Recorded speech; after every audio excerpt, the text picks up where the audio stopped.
Pirezidaantiin Ameerikaa Doonaald Tiraamp Iraan wajjin waraana jiru dhaabuuf marii bu'aa qabeessa taasifne jechuudhaan eega dubbatee booda Iraan ammoo mariin taasifne hin jiru dubbiin Tiraamp soba eega jetteen booda Tiraamp guyyaa irraa ammaas ibsa baaseen Iraan wajjin waraana dhaabuuf ibsa qabxii 15 barbaachisaa jechuudhaan baase. Kanaas Iraan kufiftee jirti bal'inootuutiin dhiyeessina.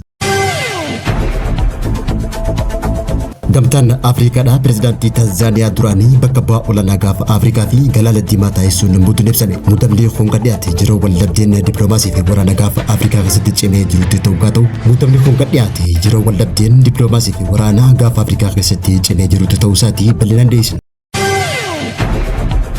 Biyyoonni Arabaa Ameerikaa fi Israa'el wajjin waraana Iraan irratti akka hin hirmaanneef Turkiin tattaaffii dippiloomaasii guddaa taasisaa jiraachuun ibsame.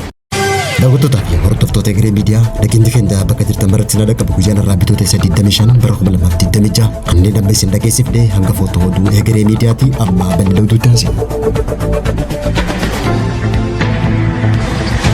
Pirezidaantiin Ameerikaa Doonaald Tiraamp guyyaa kaleessaa ibsa waa'ee lola Ameerikaa fi Iraan ilaalchisee kanneen lola kana dhaabuuf Iraan wajjin marii bu'aa qabeessa taasifne jechuudhaan dubbate. Haa ta'uutii malee dubbi himaan ministeera dhimma alaa Iraan Mohammad Bagar Galibaaf deebii kanneen ibsa Tiraamp oduu sobaatii Iraan waraana dhaabdu hin jirtu jechuudhaan deebii laate. Pirezidaantiin Ameerikaa Doonaald Tiraamp guyyaa irraattis Iraan wajjin waraana kana dhaabuuf qabxiilee 15 barbaachisan jechuudhaan tarreessee jira. Odoo ibsa qabxiilee 15 ittiin dhufin duraan bahu wayita Tiraamp lola haa dhaabnu jechuudhaan waywaataa jiru kanatti Ministeerri ittisa Ameerikaa Pentagon loltoota humna qilleensaa 2,282 lambeessirraa filataman gara baakittuu galeessaatti akka bobba'an ajajuu isaa gaazexaan The New York Times jedhu guyyaarraa gabaase. Pirezidaantiin Ameerikaa tattaaffii dippiloomaasii Iraan wajjin jalqabde cimsuu fi filannoo waraana dabalataa akka qabaatan gochuuf yaadamee kan raawwatame ta'uun qondaaltonni waraanaa sababa bobbaa waraana guyyaarraa kana ibsanitti jiran. Walitti bu'insi yeroo ammaa tana gabaa addunyaa raasee fi yaaddoo guddaa uume kana gara nagaatiin eeguudhaaf mootummaan Ameerikaa tattaaffii taasisaa kan jiru yoo ta'u Iraan ammaaf mariif qophii akka hin taane beeksiftee jirti. Gama biraatiin ammoo waraana kana tan jalqabde Israa'el Tiraamp Iraan wajjin mari'atullee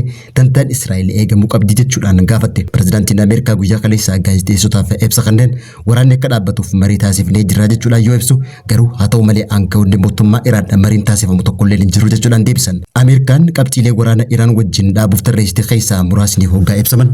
Dhaabbileen Niikuraanaa Naataanzii fi Isvaaniin fa'oon cufamuu akka qabanii fi sagantaan niikularaa Iraan to'annoon iftoomina idil addunyaa akka qabaatu Iraan haliillaa naannawa baha jiddu galeessatti raawwattu akka dhaabduu fi akkasumallee Iraan keessatti meeshaan niikularaa kamuu hojjetamuu akka hin qabnee fi Istireet of Hormuzaan hatattamaan banamuu akka qabu misaa'iloonni Iraan guddinaa fi fageenya isaanii akka daangeffaman qoqqobbiin Iraan irratti kaa'ame hundi kan kaafaman hoggaa ta'u mootummaan Iraan karoora marii pirezidaantii Doonaald Tiraamp dhiyeesseef akka hin kuffeeffinees gaafatee jira. Haa ta'uutii malee ammoo Iraan gama isaatiin qabxiilee mootummaan Ameerikaa dhiyeesse kana kuffisuun dagameeti jira.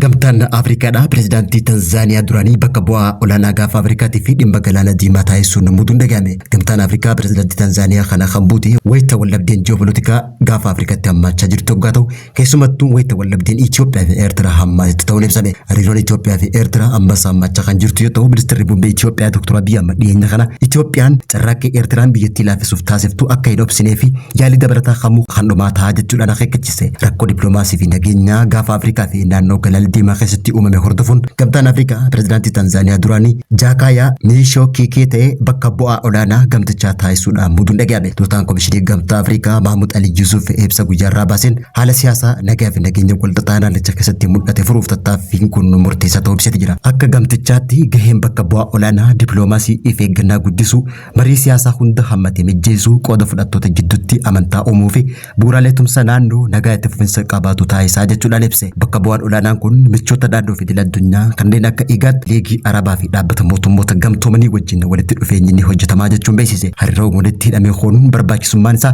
tarsiimoo gaafa Afrikaa fi naannoo galaana diimaa daldala addunyaatiif tasgabbii Afrikaa keessatti qaban ilaalcha keessa galchuun kan murteeffame hoggaa ta'u hoggansi Tanzaaniyaa amma gamtaa Afrikaa ta'uun muudame kun muuxannoo fi ogummaan isaanii qormaata naannoo furuuf gargaarsa guddaa akka barbaachisullee ibse. Yaaddoo yeroo ammaa tana naannawa Afrikaatti mudatee dhiyaate waldhabdee ji'opolitikaa fi akkasumas waraana gaafa Afrikaa keessatti cimee rakkifamee jiru furuudhaaf tattaaffii taasifame ta'uu ibsatee jira. Hariiroo Itoophiyaa fi Eertiraa walxaxaa kan ture waggaa ta'u ministeerri muummee Itoophiyaa Dr. Abiy Ahmed dhiyeenya kana immoo Itoophiyaan carraaqqii Eertiraan biyya laaffisuuf taasiftu kan dhobsinee fi yaalii dabalataa ammoo yaaliidhuma akka ta'e akeekkachiisee jira. Gama biraatiin Suudaan waliin daangaa dhiyaa Itoophiyaa irratti wal dhabdeen hammaataa jiraachuun ibsame. Qondaaltonni Suudaan Itoophiyaan humnoota deeggarsa saffisaa fi hidhattoota sochii bilisummaa uummata Suudaan kaabaa deeggaraa jirti jechuudhaan kan himatan waggaa ta'u naannoo Bluu Naayil keessatti wal dhabdeen jiru ammaan tana hammaatee jiraachuun ibsame. Akka gabaasa Suudaan Tribune jedhutti qondaaltonni mootummaa Suudaan tokko tokko Itoophiyaan hidhattoota kanneen naannoo isee keessatti akka leenjisaa jirtuu fi haleellaa dabalataallee akka irraan gahaa jirtu himachuun dhagahame.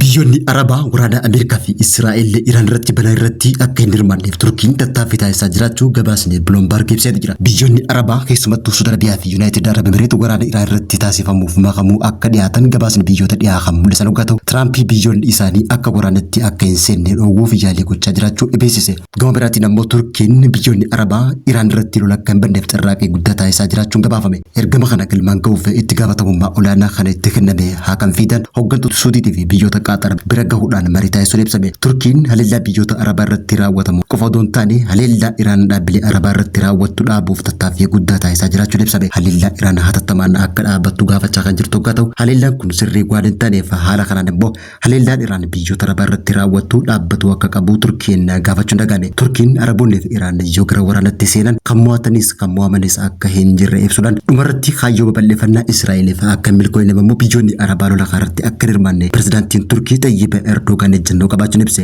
Turkii, Paakistaanii fi Masriin wajjin ta'uudhaan Ameerikaa fi Iraan jidduutti manguddummaa seenuuf hojjechaa kan jirtu waggaa ta'u guyyaa har'aa haalduree marii Ameerikaan qabdu isaaniif kenname. Marii Ameerikaan qabdu Iraaniif akka kennamee fi Iraan yaada marii kun bira ga'uu fi garuu yaadni marii kun Iraaniif akka hin ta'inii fi Ameerikaan immoo waraana kana dhaabuuf tattaaffii karaa nagaa gaafachaa jiraachuun ibsame.